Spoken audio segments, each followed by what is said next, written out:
That was a fucking big. That's all over my microphone. Sorry, you're gonna all hear me wipe off. It's my favorite. Okay, hold on. What happens if I try to Zorbert a microphone? Should we find out? Give it a go. Here we go. Terrible. Isn't that a raspberry? A Zorbert?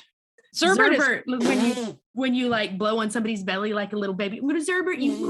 Isn't that I thought that was called a little raspberry, blowing raspberries. Well, raspberry is raspberries when somebody sticks their tongue out at you and makes the fart sound like. I'm gonna try to Zorbert again. That didn't work. No, that just sounded like the microphone slid across your desk. It's trying to escape. Welcome to Sick Burn Jane. I didn't say Podlander Drunkcast this Good time. job. Welcome Well to Sick done. Burn Jane, a Podlander Drunkcast podcast. I'm Allison. I'm Julie. That's Janine. Hi. That right there. I don't know. Today we're doing our third Maria Solved crossover. Third, right? Third, I believe, if you count the Podlander Drunkcast one. Which I do. Mm-hmm. Yeah, this is number 3. This is number 3. This is Julie's very funny podcast, Maria Solved, which, you know what, Julie, you give people the rundown. Explain Maria Solved to the folks at home. Okay. Weren't we going to hear about a thing that happened? Oh, yes. Sorry. Julie had a bit. Sorry. Yes, Julie. Yeah. I sort of do have a bit, so let's back up. Yeah, we're Hi, back. everyone. We love you. I bet you're but wondering how I got here. So right before Janine popped on to the video call, I was pulling out my phone to do my favorite thing these days, which is to play a little game of euchre against myself and against a computer online. And this euchre app that I have only has ads like once every 10 times I play the game, and it's always just a static shot of something. So it's like for old people, very clearly. And today is the best one I ever got. I opened it up, said start new game, and it was a close-up of a hog, and it said, get your sows in order. And it was some kind of farming app.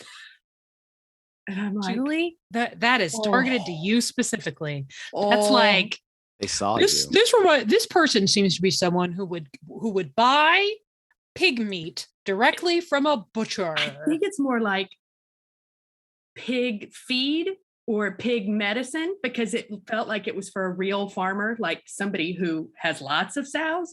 And I'm like, this is big in Michigan and Wisconsin. Of course, euchre players have pigs.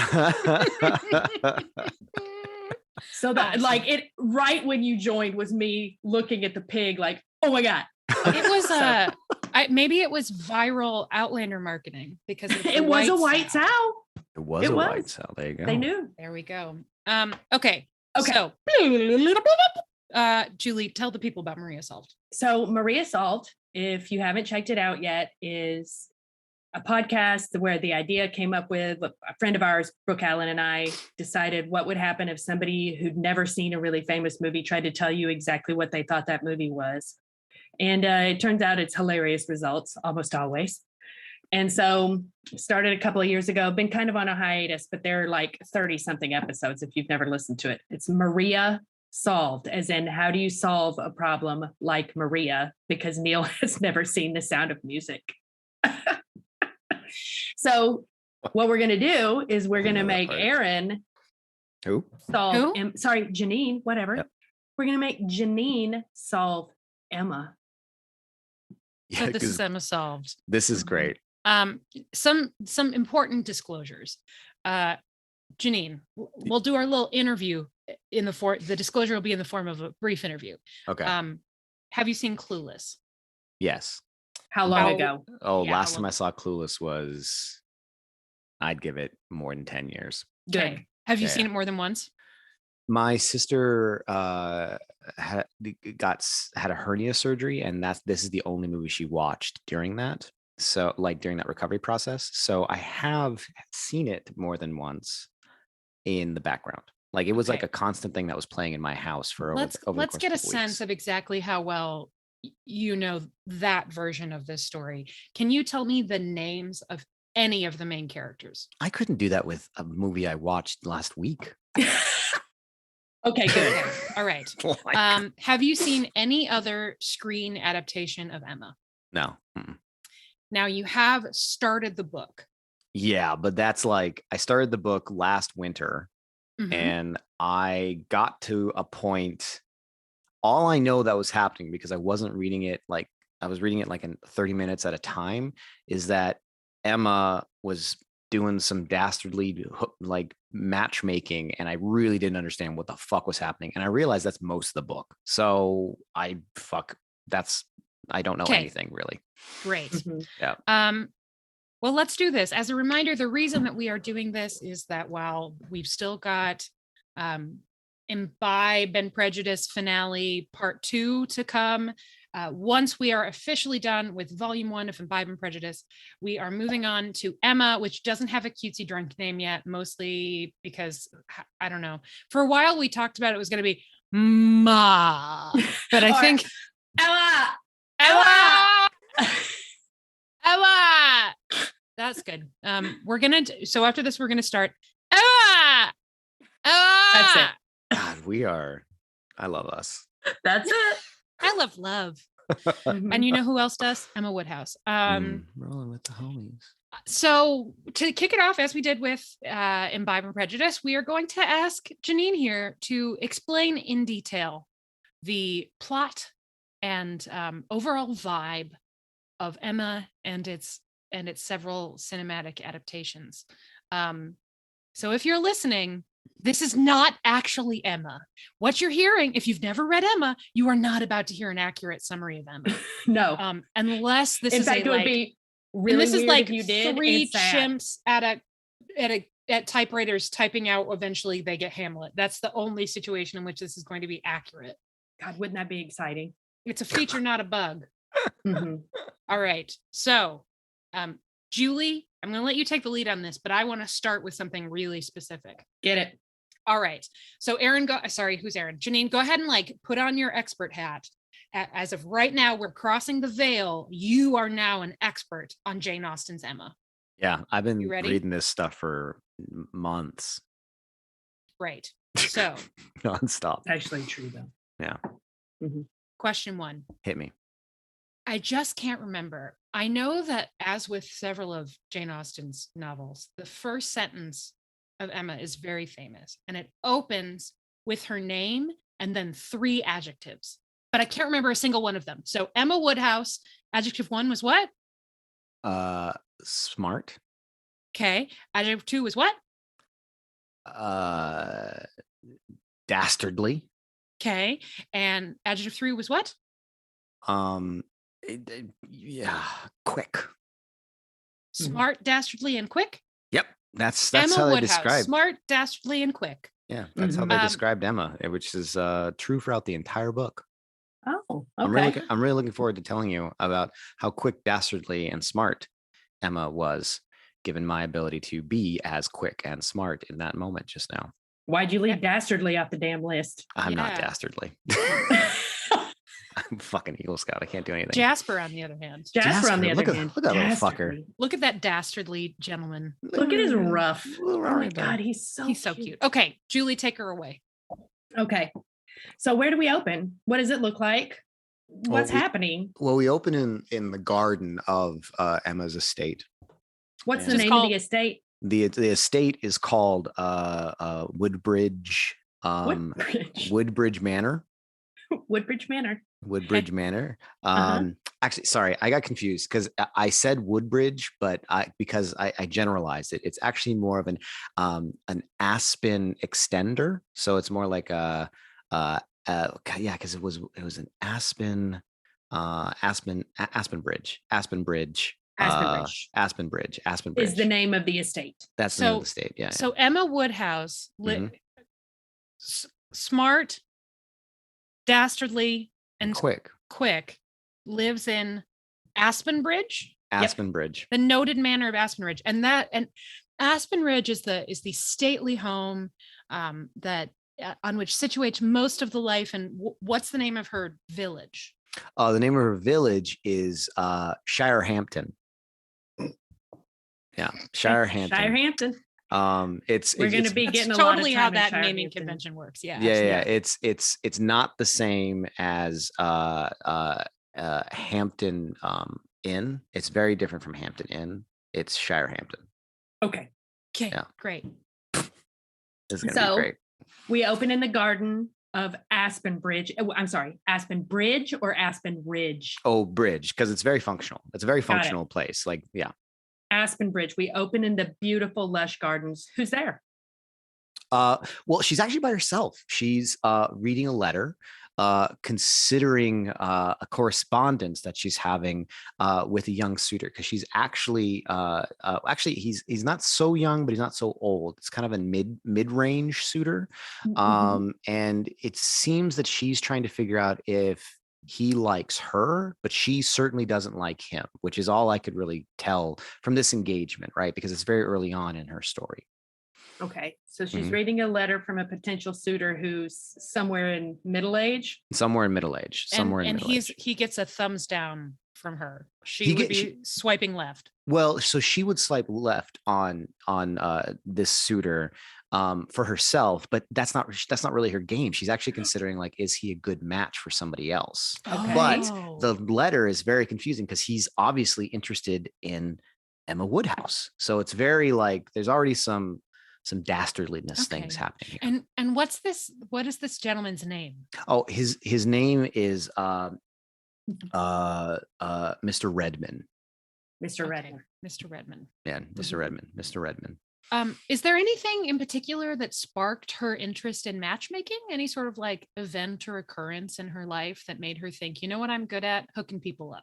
Well, so she saw a moment once in some of the house staff. She was actually able to connect I believe it was like a stable servant with a house servant. And so she did that at a very young age. She's a prodigy, of course, quick, dastardly, and smart, right? And so she made that happen and was like, listen, I could fucking make this work, right? This is something I'm really good at. And you know what? I'm bored all the fucking time. Bored in the house, and I'm in the house bored. And so Tell me why she's so bored. Well, because she's an only child and she's trying very, very hard and like she had a friend who lived next door, but then they got married, which was partly that's like because like this first servant connection that happened very early on in her career, but then this other marriage was something that she helped, but it wasn't necessarily one that she liked, because once the marriage happened, she was pissed off. She was like, now my fucking friend's gone. I've made a mistake. Right? So she hooked up one of her friends that was actually on her staff somehow. Well, yeah, it's somehow on the staff, but not so much servant level, but more like the same echelon of society to a certain extent. No specific role. Well, I think she was a scribe. She was she was a scribe, which is very concerning because I imagine she wrote a lot of the letters that Emma's been reading. Okay. Ooh. It's very interesting. In like a Cyrano situation? Like a Cyrano situation, but she's not actually, but like Emma's the one writing them, but like with the voice, but this other person is just writing them because Emma doesn't write. She's from a very well-to-do family. She's too quick, dastardly, and smart for that. She just makes somebody else do it for her. Yeah. What's this? I mean, fucking beginning of capitalism, name? right? This friend's name was her married name. Sorry, what's her married name? Her married name is Victoria Fansley.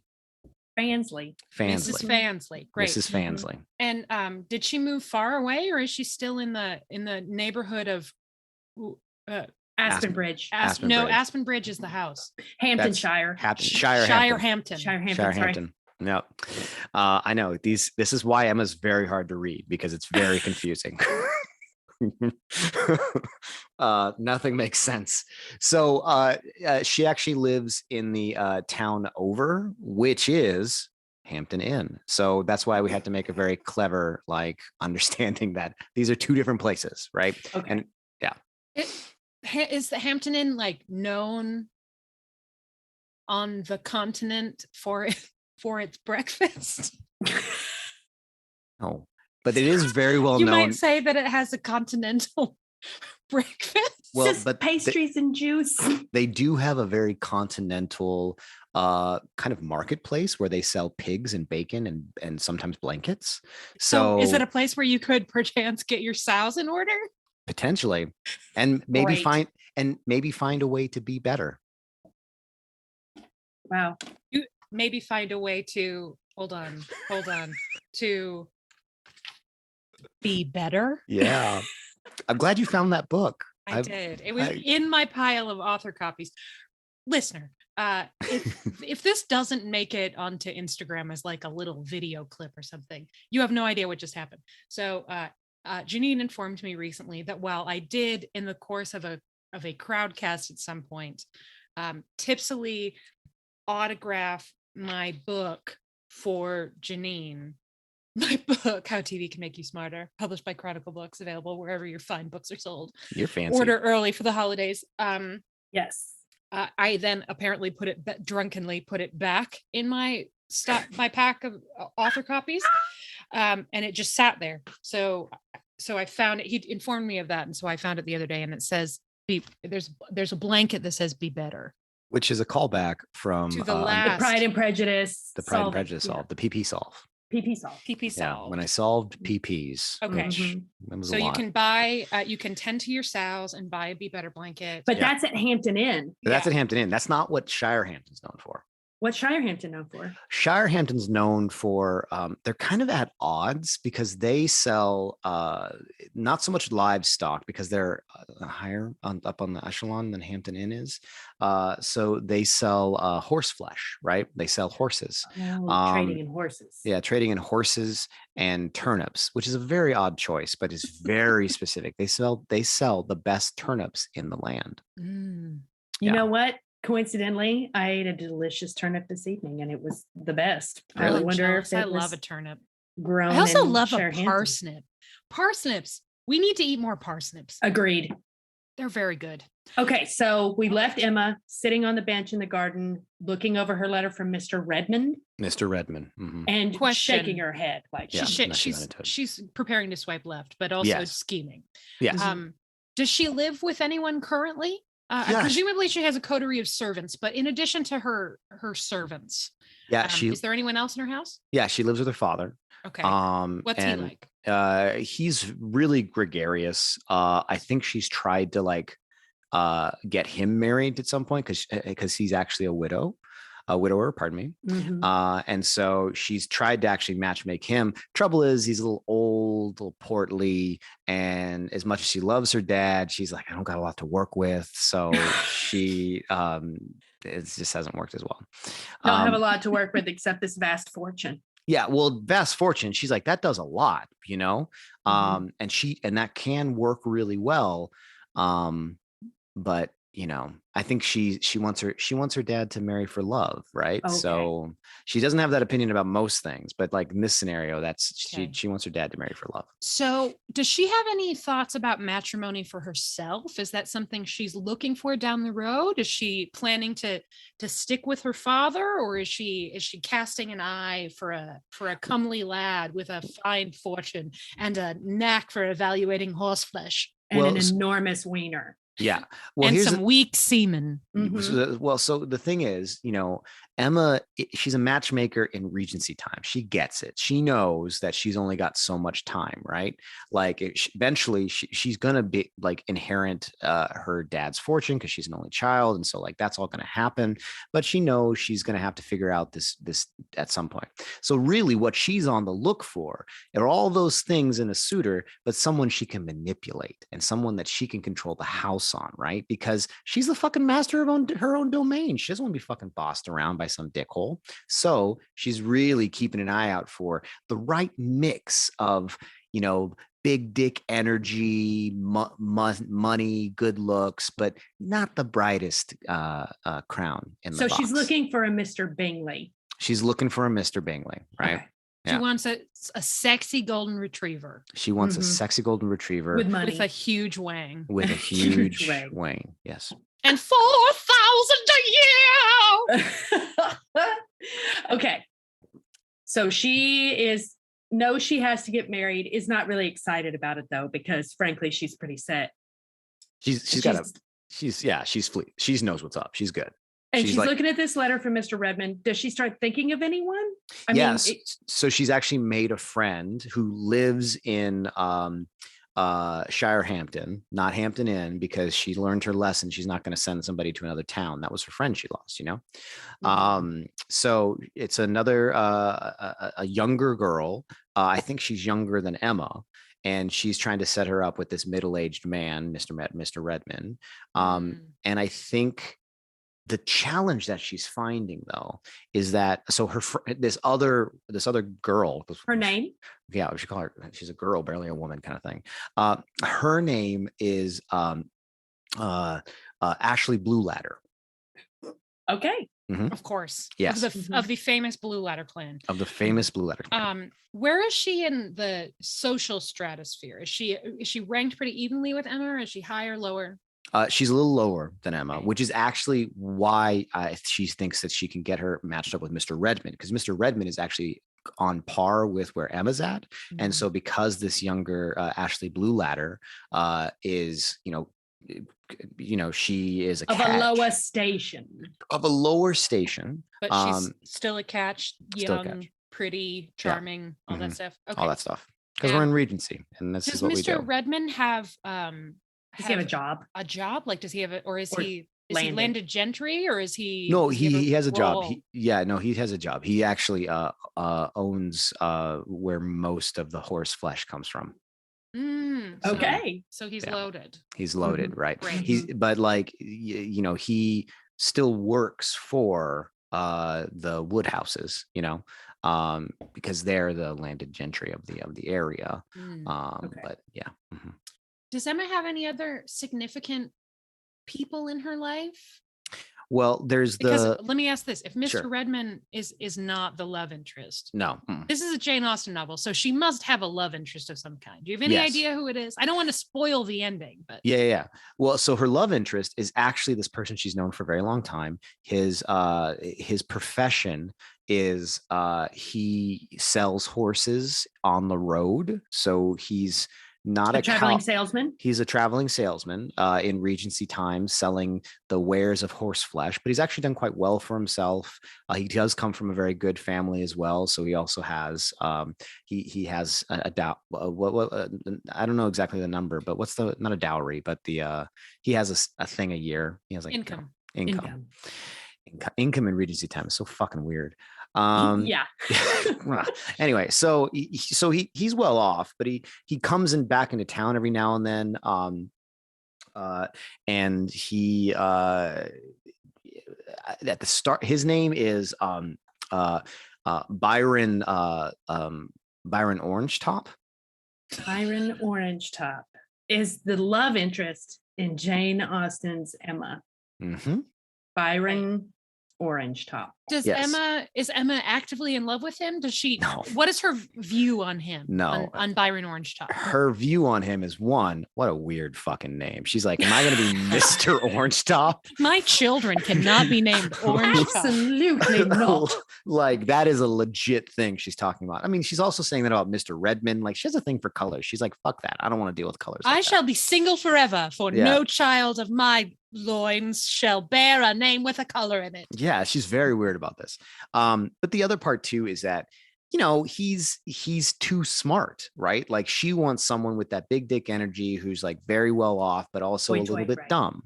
He is not dumb, and in fact, kind of does the kind of a toe-to-toe riposte kind of fencing thing with her as far as the language barbs, and actually knows how to walk away from her. Like, she is very, very good at kind of getting people to do what she wants or starting to fight and kind of seeing the drama happen because she's bored and she's like, why not? And he's very good at just seeing that bullshit and going, no, and then walking away, not even giving her the satisfaction. So for her, she's drives the women crazy. Well, and she doesn't fucking like it. She's annoyed. So remind me of friend's name. Sorry, we've lots of friends. Young female friend who she wants to hook up with Mr. Redmond. Ashley Blue Ladder. Ashley Blue Ladder. Miss Blue Ladder. Yeah, because blue and red make purple. Blue Ladder. Yeah. So Miss Blue Ladder is obviously a very important role, I'm assuming. Do you have any recollection of the famous line that Ashley Blueladder's contemporary equivalent says in Clueless? Uh, uh, yes. She says, oh, rolling with my homies. You know what? She does. That's actually She does say that, but that's not what we were going for. It's That's, not the one we were eliminated. going for, but you did get that right. That's You're right. eliminated. That we just stumbled onto the monkey typing to be or not to be. Well, you already said it one time earlier, and I was like, I heard that Clueless reference come out. I love, man, Brittany Murphy, R.I.P. man. She was adorable in that fucking film, and she only got perfectly cast in that. Perfectly part. cast. Yeah. She did so Perfectly. good. Oh. But the other thing that she said was, love is love, and all I want is to love. So please just back off. Famously. And it's weird because isn't that a direct quote from Austen as well? Yes. Yeah. So back off. Back off. It was the first known off. usage in the English language of the phrase back off. Yeah, and most people were confirmed. Leave me alone. Yeah, and most people were very confused because they were like, back off. You can't take a back off. Like it was very literal at the time. What? Back to what? Ahead back of her time as always. Yes, always. Truly. So where am I going next? What else? So we're still kind of interior in Emma's mind because she hasn't really moved anywhere, right? We've just been asking you questions about this letter. Yeah, well, so she's read this letter. We've kind of got the setup, and actually, this is a little why the book is a little inaccessible for people because there's a lot of internal dialogue happening for Emma because she's has her machinations going on. Yeah. She's really trying to set people up. She's sometimes looking out for people, but most of the time looking out for her entertainment, which is like a weird kind of, I feel like we do resolve that issue at some point, right? But like she's very kind of a selfish person at the beginning of this book, right? And so we have a hard time really knowing what's actually the angle she's taking because she's considering all the things. Very economist mind. Lots of trade-offs she's considering. Yeah, famously, this is really true of all of the great works of fiction. The more insight that you have directly into the protagonist's mind, the less accessible the book is. Yes, this because is 100% why the Game of Thrones books tanked so hard. Too much point of view. It's really weird. It's like everyone knows Moby Dick is a classic, but it would have been so much better if the first line of the book was, the man said to himself, call me Ishmael. Yes. Mm-hmm. Yes. As opposed to just saying, because when he just says, call me Ishmael, I mean, that would be how tacky. I'm lost. I'm so confused. We don't understand, right? Like you have to have a really narrow point of view for a book to make sense. Yeah. You need to be as far removed from the protagonist as possible. Little to no insight into their worldview. Absolutely. And what they think of things, but make sure to be really detailed when you're talking about the sewers of Paris, Victor Hugo. Yes. I prefer an omniscient but fallible narrator. I mean, all right. Anyway. So let's get back to this. Fast forward. Because we've taken too much time in the setup, which I completely understand that critique of the book. Well. So what are the goals of her? What happens with her machinations? Like she's trying to hook up Miss Blueladder and Mr. Redmond. What happens there? Like what's the big climactic scene between those two? Well, the challenge is that he like ran away. Like somehow he heard you in the mic headphones. He's like, Emma, no. So Mr. Redmond and Ashley Blueladder, they're not a very good match. Like they're both good people and they both are interested in each other. But we find through the interactions, just like, they're just not a good match. There's a generational divide that's hard to get over. They don't like the same type of music. It's just like, what is Mr. Redmond's type of music? Like, what's his favorite? Well, so his favorite type of music tends to be things that involve a harpsichord. Yeah.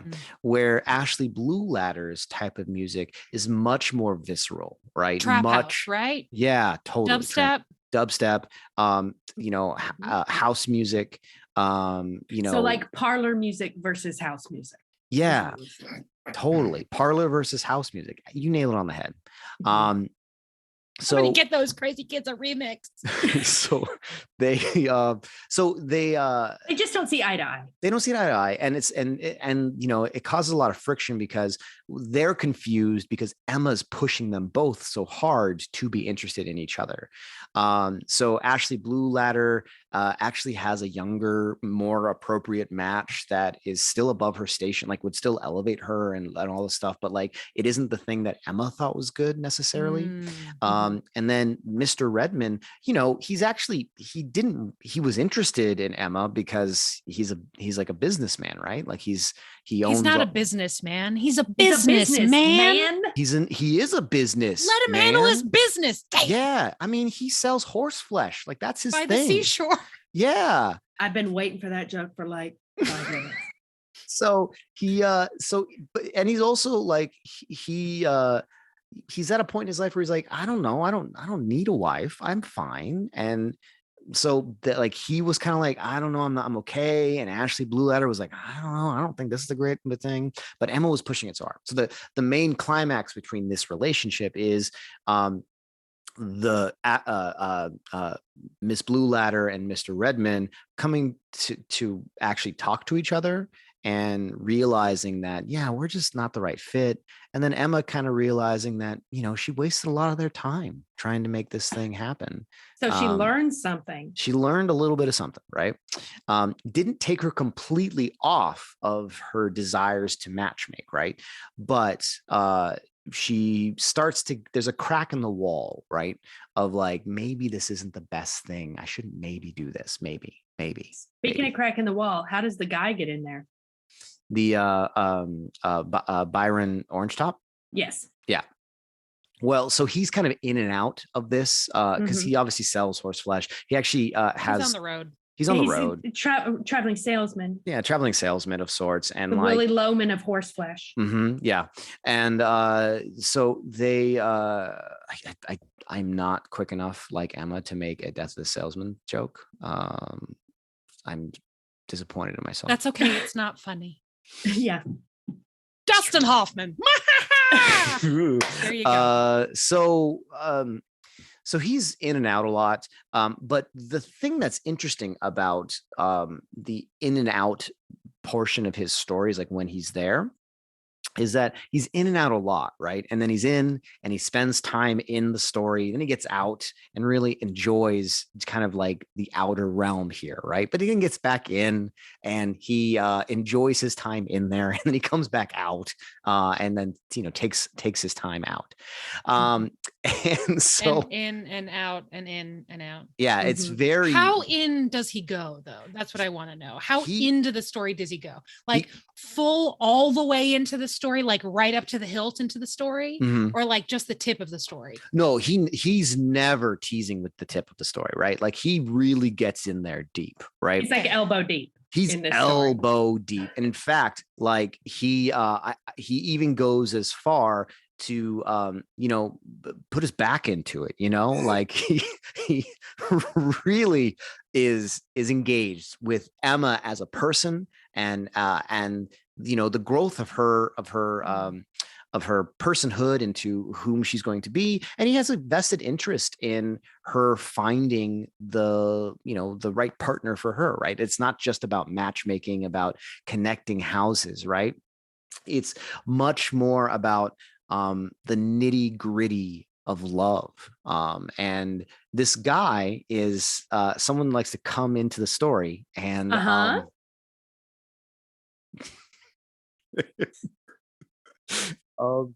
that's the one that broke me. That wasn't even good. But that broke me. And leave his mark, or he really likes to leave his mark, right? Really likes to. Anyway, so when he does visit Emma, he's usually commenting on what she's doing to Ashley Blue Ladder and to Mr. Redmond, saying, hey, you should really get out of their business, like it's not like these things will happen when they happen. And Emma's mostly dismissive of him, right? Like mostly like, you don't know what you're talking about. Get back on the road. Go sell that horse flesh, right? Like back off, you know?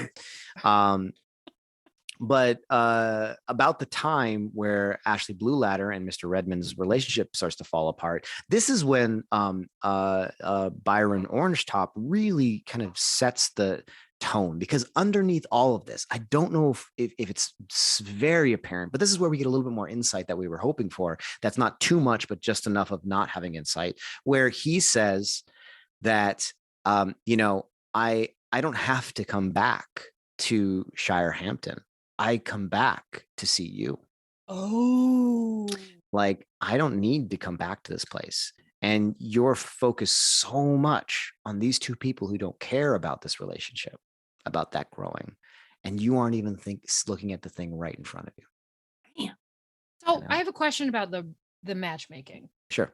With the Blue Ladder,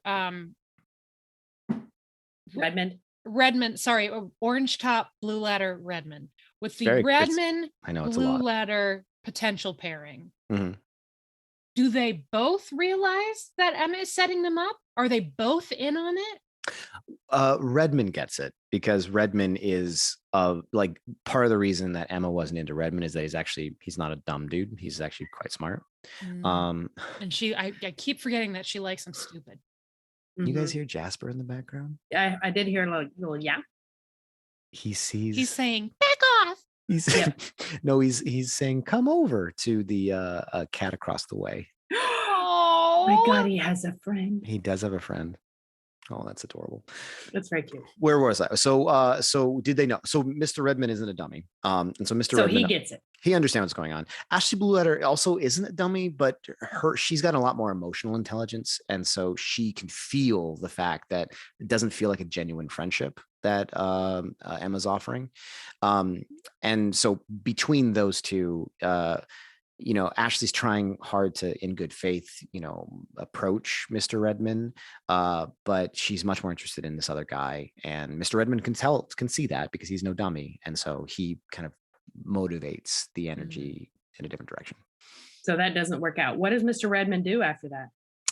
He just goes back to selling horse flesh, because really he was fucking happy selling horse flesh. He was like, listen, I would really like to Boy, he's really going for it. He really is. And I'm surprised he's doing that when I'm in the room. Normally he does that when I'm like out of the room, but he's like, listen to him. He just wants to meet that other cat so much, or kill the other cat. I don't know. He doesn't seem like much of a killer, but maybe he is dastardly. I gotta tell you one thing, Janine, that I need you to reconcile yourself with this. I know you love Jasper. I love Jasper, but all cats are killers. Oh no, I watched him catch a baby mouse and then kill it in front of me.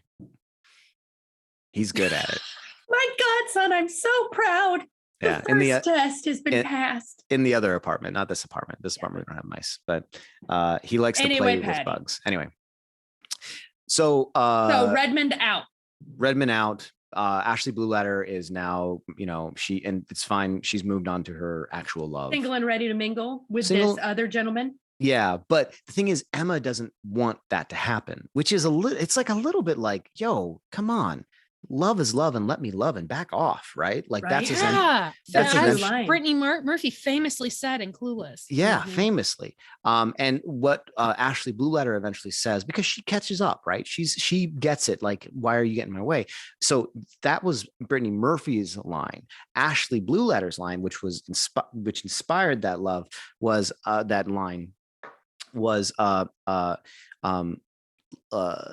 love my love and I love your love, and love to love is to be back off. It's really, I mean, wow, did she have a way with words, Jane Austen? Poetry, man. And she was always just sitting by the fire writing this shit down, you know? Nobody ever knew what she was doing. No. She was just fucking cranking out incredible works of English literature. Yeah, and that was one of them right there. What is what's the name of Ashley Blue Ladder's true love interest? Oh, I don't think we've defined his name yet. So Yeah, well, that's why I'm asking, yeah, because I I think don't know anything about Emma, and you know everything about Emma. yeah. So his name is Joseph Clawhammer. Joseph Clawhammer. Pretty heavy. Yeah. And is he from Shirehampton or Hampton Inn? He's actually from Hampton Inn, which might have been Oh, why Emma wasn't Mm, into it, because Emma I wanted to keep her friends see. around, right? right. Mhm. And maybe he's of a lesser status. Yeah. Yeah. I mean, he comes from a pig farming community, and I don't believe he sells pigs though. Let me remember. He actually sold pig blankets. So they sell blankets and pigs, but he specifically sold pig blankets. So he actually Okay. found a Okay. nice niche for his market. So Okay. he sells blankets for pigs. Yes. Does he Mhm. also sell pastry dough to wrap around hot dogs? I have to know this. No, he's not a baker. Oh, okay. That's too bad. Missed opportunity. Business idea for anybody out there who wants to start something up. You sell Interestingly, blankets for pigs and pigs in blankets. Mhm. interestingly, this in the because I am an expert on this book Yeah. and all things Emma. This was actually at the time just before Pigs in a Blanket, the food, were actually created. Like And sausage wrapped in dough. It really it inspired this. wasn't like, yeah, the fact that Clawhammer actually put blankets on pigs, people were like, yo, that makes it look more comfortable and more delicious. So is Clawhammer like the Aiden of Emma? Is that why he was popular enough to start pigs in blankets in his town? yeah. So everybody wants her to get with this guy, but for some reason Emma just can't see it. Emma's just not in on it, and it's mostly because he's from a different town, right? It's So not like it's I gonna go have one away. more question though, Yeah. Janine. The reference that Julie just made, I don't get that reference, but I'm sure you do. When she says, "Is he the Aiden?" What is she talking about? Oh, she's talking about the Clueless reference. His name is this he is because we're it's easier to talk about Clueless because that's a very contemporary example, right?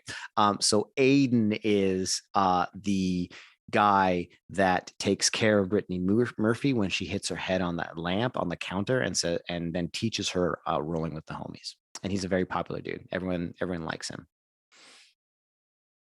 Yeah, Yep. That's it's 100% correct. totally. 100%. It's scary how accurate that is. Correct. This is my dream. Living the dream. So Okay. Aiden teaches Brittany Murphy rolling with the homies, Yes. and but Mr. Clawhammer. Clawhammer, he Clawhammer. just sells blankets for pigs. Yeah, which is much more Hey, endearing. pigs. Oh, Jasper Tail. Mhm. So do Miss Jesus Blue Ladder and Mr. Clawhammer end up together? Yeah, they do. Mhm. Oh, nice. Oh, Yeah. great. Yeah, Okay. the majority of their storyline for this book, after Blue Ladder and Redmond part ways, is them reconciling the challenge. Like Miss Blue Ladder, like Clawhammer had been there the entire time and been courting Blue Ladder, but Blue Ladder was being kind of wishy-washy, right? At the advice of Emma. So that was like the next part of the story is about them reconciling that, right? Where Ashley is now looking to Clawhammer to say, hey, listen, you are the one for me. You are the homie I would like to roll with. Nice. And Poetry. Clawhammer kind of being there like, I don't know. I don't know. Like you might like you've been so kind of you've been a wayward. Nope, I am not saying that. I don't like it. He didn't say this.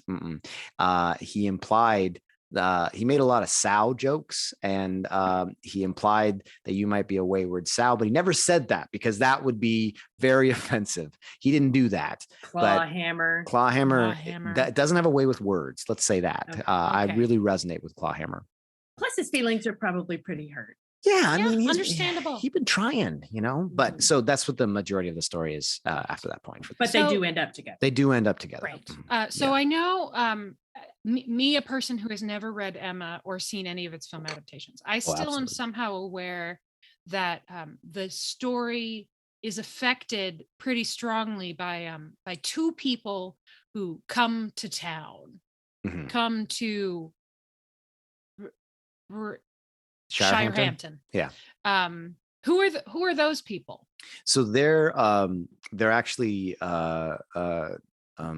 representatives from the pig slaughterhouse from Hampton Inn. And so Oh. they're really divisive, right? At this point in time, and even now, culturally, we don't eat horse flesh, right? Like that's what, like as Europeans, that's not necessarily something we do. They came to town to try to open up a horse slaughterhouse. What?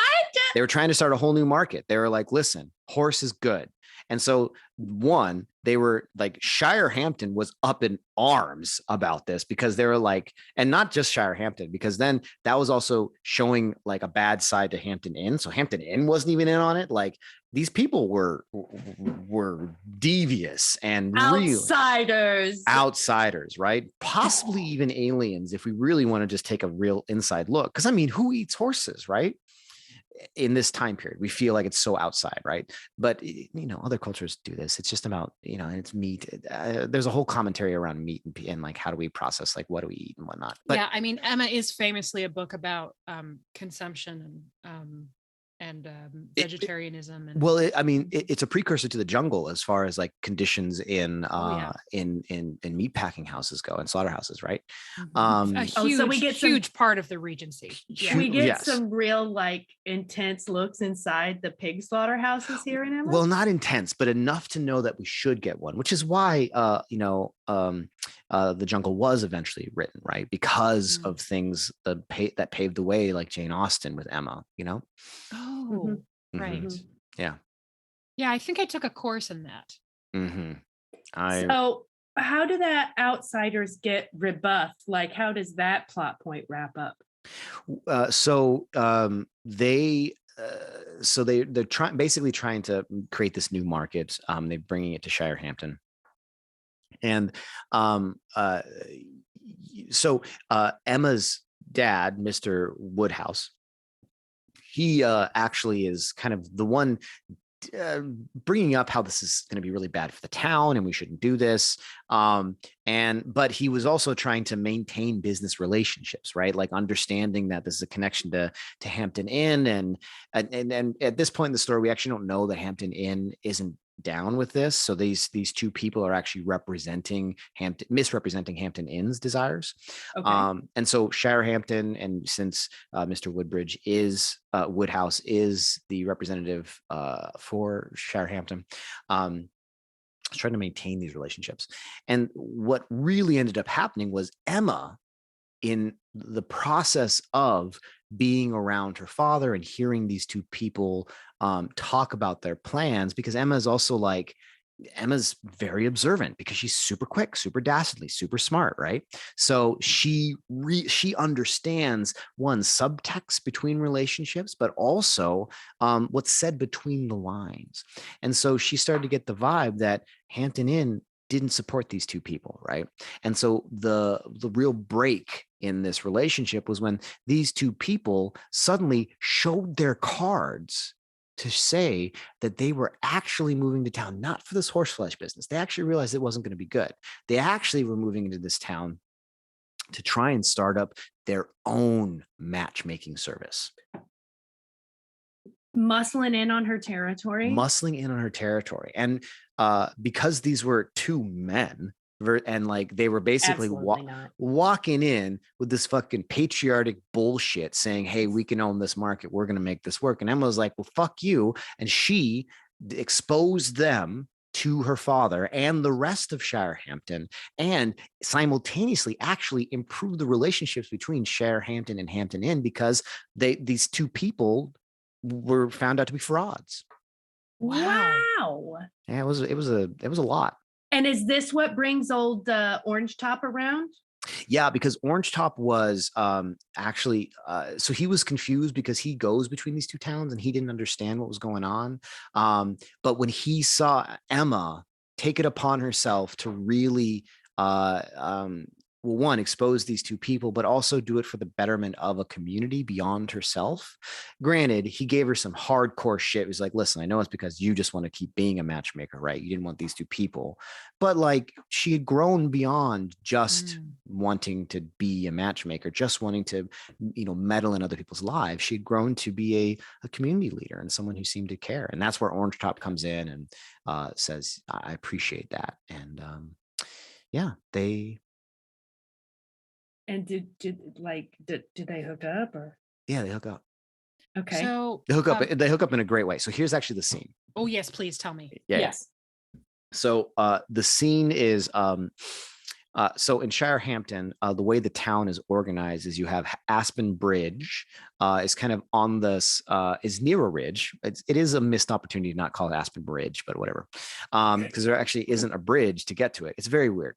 So Aspen Bridge is on a ridge looking over the town that has these horse plant like pins and all this other jazz. And so what you see is you kind of have this, Jane Austen did a great job of painting this image, right, as she's writing this.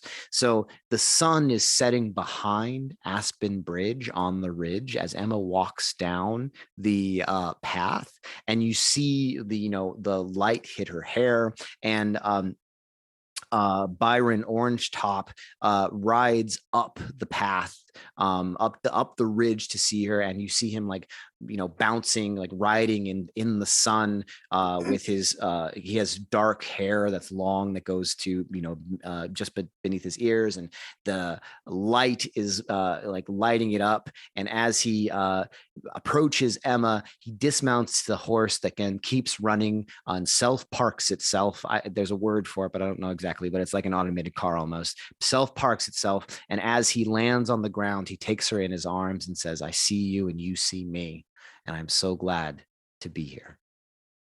How romantic. It was very romantic. Is that where we close? Well, there is some falling action. Okay. Yeah, the falling action is that those two dastardly individuals are chased out of town. They are forced to squeal like pigs, and they're chased out of town by the rest of the town riding horses and whipping them on their butts. Damn. And that got rough. Yeah, it got rough. Wow, this took a dark turn. Yeah, Jane Austen likes it tough.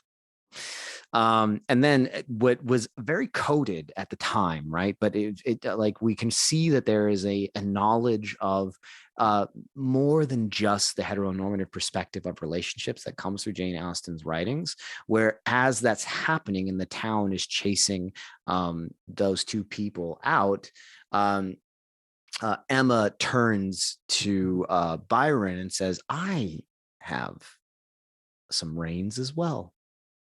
And the book ends. Ooh, wow. Okay. I have some specific questions for you. Sure. Yeah. I know we gave a big summary, so we might have glossed over some stuff. Yeah. I'm looking, I just want to understand some of the touchstones in the story that I, a person who has never seen or read Emma, know nothing about. Sure. Which you, an Emma expert, know everything about. Absolutely. So I know there's a really famous scene where Emma does something that she doesn't realize is cruel until it comes out of her mouth. But I can't remember who she says it to or what she says. Can you tell me what it is? So that's actually the Ashley Blue Ladder. Okay. And it's when Ashley Blue Ladder is trying to communicate her love for Mr. Clawhammer, and doesn't want to continue it towards Redmond, or she's questioning. It's like, why are you pushing me towards Redmond? I don't understand. And Emma says, listen, you will never have it as good as on top of Redmond. Oh boy. Yeah. Oh, wow. And in that moment, she realized, one, very forward and very kind of like in polite society, maybe you shouldn't say that to people. Maybe. But also she realized she was like, well, why am I trying to make her mount Redmond? Right. I don't like, what is the purpose of this? Because Ashley was quite hurt because she doesn't see herself as just this person to be, cresting a mountain of sorts, right? Like she is a person who wants to have more in her life. And Mhm. Emma only viewed her as a vessel for her entertainment. And that was something that was very hard Oof, uh, yeah. in that relationship at that time. Brutal, Mhm. brutal. Good. That's good. Okay. Also, I know that at some point in the story, Emma gets really taken in by one of the other characters. That doesn't mean that she's not quick and smart and dastardly, but she gets the wool pulled over her eyes by a ne'er-do-well. And I don't remember who that is or how that happens. Can you refresh me? Well, it was one of the people from Hampton Inn who was trying to create the horseflesh thing, but then turned out to be the matchmaking. Because what happened was that they were spending so much time at Aspen Bridge that she got to know them, and one of them was kind of saddling up to her and saying, "Hey, listen, so if we, like, what's up? This is me. You down?" And she was like, I'm down. What do you mean?" Because that language wasn't really used at the time. Mhm. Um, That's uh, Jane Austen, so ahead of her time. yeah, and so what she thought was happening was that she thought this person was propositioning her for, like, marriage or something like that wasn't for polite society. But then she realized that this person was actually trying to steal all of her contacts in matchmaking, Oh, Hey, of course. For because the that's business. what they were trying to do. well, So she was really taken in. She was actually going to start going to bat for this person to her dad. Like, she was about to, like, make this horseflesh slaughterhouse happen. And then realized that it was all a ruse, and took him down fucking hard. Wow. dang. Yeah. Wow. Julie, Mhm. do you have any questions? No, not any. I'm ready to get to the judgment. Okay. Oh, Jesus. All right. So Maria solves when we do it. We always judge people on a blank out of blank Von Trapp scale because who knows how many Von Trapp children there are. But Yeah. today we're not going to do that. Oh, I'm going to say that, first of all, I think due to your sister's hernia surgery and recovery, you know way more about Emma than you think you do. barely. Um, I mean, the fact that you got the horse flesh yeah, that you got factory is that it was all about stealing the matchmaking business and her contacts. Incredible. yeah, it's really weird. That's exactly not- what happens. Did not expect that. Come on. So Who guesses that a person wants to start a matchmaking company / horse slaughterhouse? What an idea. That big dick energy. No Yeah. wonder Emma. you've got that fancy That degree girl, in Emma. economics I mean, dastardly is in that first line for a reason. for a reason. So I'm going to judge you on a scale of blank out of blank Fredericks. Okay. And I'm going to give you, it's going to be kind of high. I'm going to give you like 10 out of 30 Fredericks. There were several things that you did actually nail right on the head. The relationship between Emma and her young protege was pretty close. The fact that she was trying to hook up with a guy that wasn't right for her is close. Specifically the fact that she was actually interested in someone else that Emma looks down on. Exactly. Yeah. That's correct. That's really the main part of maybe the first 3/4 of the book. So like you kind of nailed that. Oh, wow. You missed out on the cruelty thing, but we're going to save that because it's such a good scene in the book and in the adaptations that we would rather you be surprised. Yeah, I think. any good adaptation is going to have a really good, that scene is going to fucking rule. The 2019 one is brutal. So good. I think I actually remember the Clueless one, and I won't say what I remember. Like, I do want to experience this at some point, but like I do remember being like gutted because it's like just one of those like, you can't believe that somebody as smart as she is would do that. Yeah. But it's just because she doesn't have any consequences. She never experiences any consequences. So she's learning consequences in this book. And I think through your weird ass retelling, there's a little bit of that too. So I'm going to give you 10 out of 30 Fredericks. Some version of that. That's maybe the highest score I've ever given anyone who's done this. Really? Yes. Do I get points for how fucking Usually weird it was it's like too? 2 out of 6,000 because people have absolutely no idea. And you had some ideas. I had some ideas. Yeah. There wasn't any golden like be better blanket moments, but like I don't know. Back off is pretty good. Back off is pretty good. Yeah. Do I score too? Yeah, you can score on whatever scale you decide. Yeah. Okay. I'm gonna give you let's see. I'm gonna give you 0 out of 3 adjectives, but actually, know what? -1 out of 3 adjectives, because you said quick and smart. Those are two different things. And And then I'm gonna say I'm gonna give you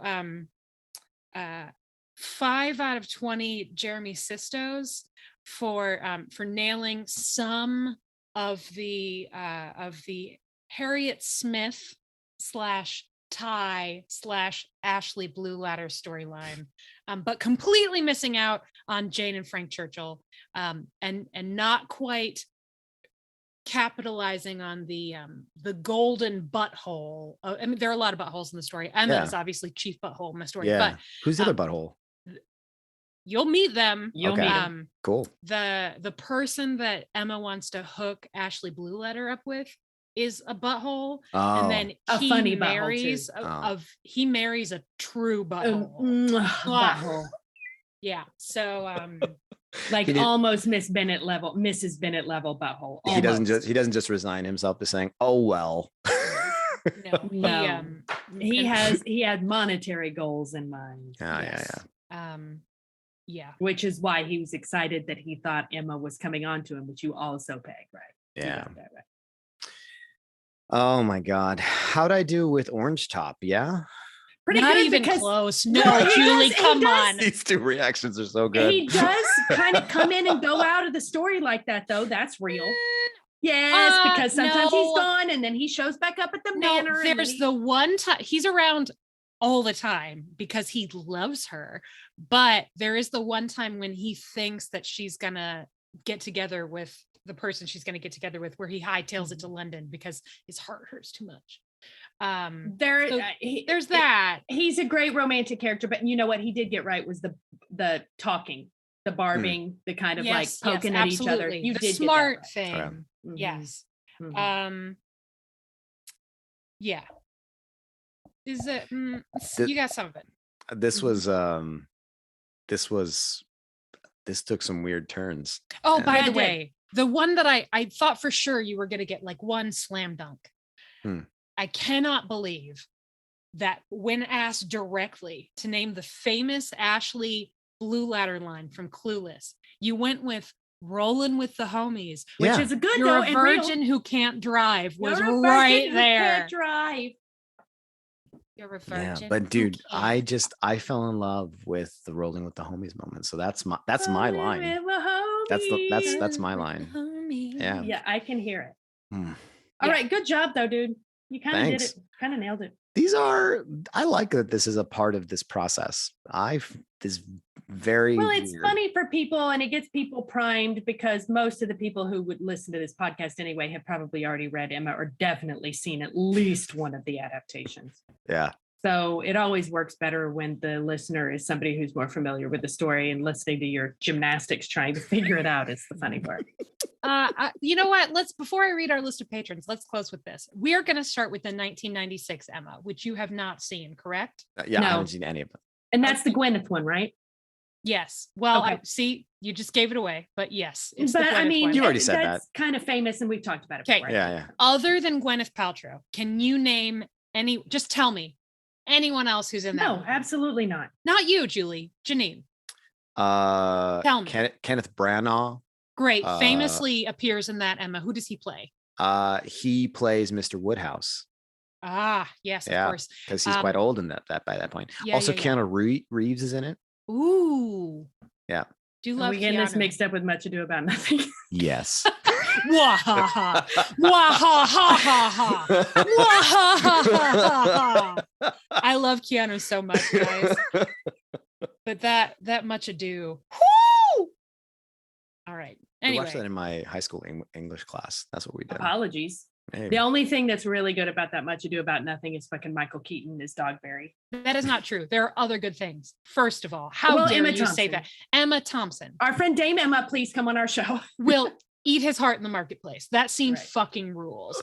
Also, I have lots of issues with Kenneth Branagh for understandable reasons. He's a good actor. He is a good actor. And yeah, he treated Emma Thompson like shit. And yeah, he seems like a real bloviator. And yeah, the campaign for Belfast is hilariously close to the campaign for Roma. Whatever, it's fine. I finally saw a commercial for Belfast last night, and you're right about that Roma comparison. It really, you are very right. I mean, it's right. Belfast, Roma. It's absurd. I'm very much looking forward to see it. I hope Katrina gets an Oscar. But he's good in that because he has this one line reading where he goes, "Love me, why?" And it's burned into my brain, and it's so funny. Denzel is good. Denzel is, well, I mean, when is Denzel good. bad? Denzel is always never. Good. And Keanu running through the tunnel and going, "Mwah, ha, ha, ha. Mwah, ha, ha, ha, I had forgotten that. Mwah, ha, ha, ha, ha. But I can hear it now that you do it. I love it so much. That was the point in Keanu's career where he was trying to figure out what's his next move. He had done Bill and Ted. He wasn't doing Matrix yet. He was trying to figure it out. Speaking of Matrix, Allison, have you seen the preview for the new Matrix movie? I did. Oh yeah, we were there. Yeah, fucking looks good. Looks interesting. Looks interesting. All right. Well, I'm not sure which you're hearing next, this or the Imbibe wrap up, but regardless, the next time you hear us talking about Emma, we will begin our journey with the 1996 Emma, starring Gwyneth Paltrow, Alan Cumming, lots of other good folks. Oh my God, that's great casting because I know exactly who he's playing, right? Yeah, tell me, who's he playing, Julie? He's playing the priest, the Mr. vicar. Elton, Yeah, whatever. He's Mr. Elton, that's his name. Yes. Yeah. Friend of the show, Amelia Bazell, is obsessed with this Emma. So I don't know how often she's going to talk to us about this, but I promised her that she would be involved because otherwise she might burn my apartment building down. It's really, yeah, it's just that's just them's the facts. In the meantime, you can listen to other episodes by visiting Podlander Drunk Cat Sick Burn Jet. You can find us on Facebook at facebook.com/Podlandercast. You can find us on Twitter at Podlandercast and also at Sick Burn Jane. You can find us on Instagram at those places as well. Podlandercast, Podlander Present, Sick Burn Jane.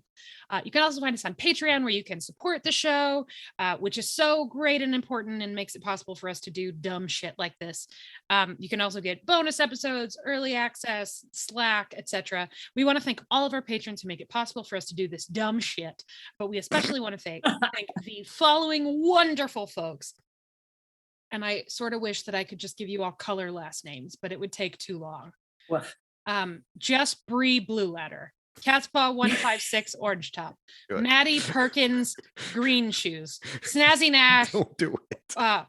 Purple Pants, Lisa Briand Turquoise Dice Roll. I'm gonna go ahead and set my alarm for tomorrow morning. Yeah, no, I'm done. Julia, Kathleen Martini, Lauren Tennant, Kelsey Kemp, Madison Johnson, Emily Day, Betsy English, Caitlin Reddick, Ashley Teaguson, Kristen Freckle, Fury, Laura Colm, Amelia Bazell, Liz Ann Tinkerbell, Stella Welch, Tori Helgen, Claire Feeney, Rochelle Lefevre, Amanda Smith, Heather Robbins, Jerry Hurdle, Emily Carlson, Amy Gustafson, Rachel Townsend, Steph Peterson, Kelly Mazzella, Chantel Salters, Mary the Falling Statue, Tara Lucchino, Viv Pickles, aka Laura, Mary of the Grapefruit, Jenna Polkowski, Ann Gibson, Ruth McCormick, Carol Marlowe, Trish McCurry, Julie DeToy, Jen Lynn, Kelly Bodden, Amanda Newton, and Kiki.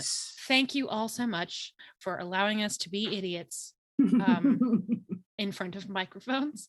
We will be back with more jokes about Pride and Prejudice and also lots of gushing about how good Alan Cumming is at being an actor and also other things. Soon. Bye. Bye.